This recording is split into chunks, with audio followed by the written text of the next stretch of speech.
Hi, I'm Batman, and I'm here to save assessment in Australia.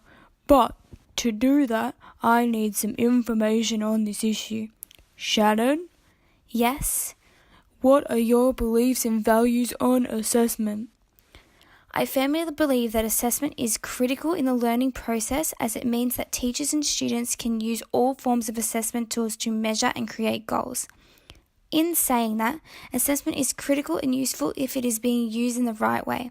I believe teachers need to value knowing their pupils' progress and difficulties with learning so that they can adequately adapt their own work to meet that students' needs.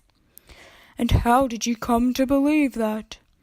I believe this because I have seen many forms of assessment through placement, work, and even being at school myself. Comparing these experiences with readings on key theorists such as John Dewey and recommended readings, I was able to make an informed decision on my personal philosophy, which highlights my beliefs and values of assessment. Who is your key influence? My key influence in educational theorists is John Dewey. He believes in the understanding of social ethics within the classroom, and I believe you need that same ability of understanding your students. Just like Dewey, I don't believe you can just focus on summative assessment. Interesting. How do these beliefs and values inform your teaching? They show the type of relationship that I wish to have with my students so that I can help them to the best of my ability. I don't believe that I can be a successful teacher without believing in the importance of bonding with and understanding my students. I don't believe that I can adequately assess my students without valuing them and their learning. Wait, I'm confused. Why are you confused, Batman? How does that show the relationship between teaching, learning, and assessment? To teach your students is to try and help these students learn and retain all that they can. Assessment of any kind should ultimately improve learning, and therefore it becomes a loop effect. You teach, you learn, you assess. You use these assessments to inform your teaching and improve learning, and then you repeat. Now I understand that you have been undertaking an assessment task lately.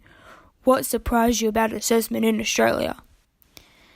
When I was researching external standardized testing, I was surprised about how hard it was to find media perspectives that focused on what schools were doing well. Instead, it was a lot of who is to blame and the negatives of high-stake testing. I would have liked to read an article that gave pedagogical strategies to improve student learning. Was there anything that you found interesting? I found comparing the Canadian assessment policies with the Australian assessment policies interesting because of how similar it was, but at the same time how different our values are. Australia is moving to mostly valuing the importance of assessment for learning, and I found that in my studies, Canada is still very much on valuing assessment of learning. How does all this information inform your teaching and student learning? When I become a fully qualified teacher, I will try my best to know and understand all of my students as to help their student learning. I will not focus on what they cannot do, but rather look at what they can do. This way I can build on their qualities and use that to help them in areas that they are not as strong in. I will value all forms of assessments in my teaching so that my students have the best opportunity for optimal learning. This is all too hard.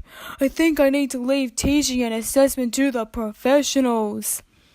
Note the link between the article mentioned earlier in this website, Stroud G 2017. I'm going to go back to doing what I do best. I'm going back to Gotham City.